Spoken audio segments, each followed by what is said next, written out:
Казанда Бүтін дөнья татар конгрессының Милли шура утырышы узды. Күн тәртибендә Россия Федерациясында узачак халык санын алуга әзерлек мәсьәләсе кузгатылды. Барыбызга да мәгълүм булганча, 15 октябрь көнне Россиядә халык санын алу чарасы старт ала.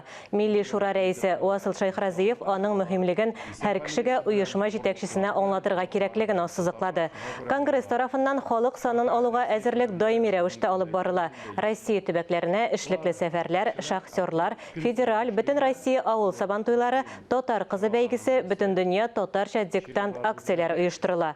Булар барысы да халык санын алуга бәйле чаралар. Утырышта Россия төбәкләрендә яшәүче Милли шура әгъзалары халык санын алу кампаниясенә әзерлек эшләре турында сөйләде.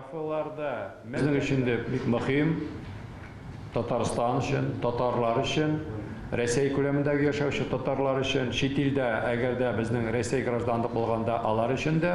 Шуңа күрә без әйтәбез инде, иң мөһиме менә бөтен яктан да объектив булган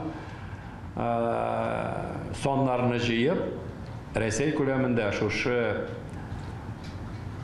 эшне 15 октябрьдән 15 ноябрьгә хәтле алып барырга инде.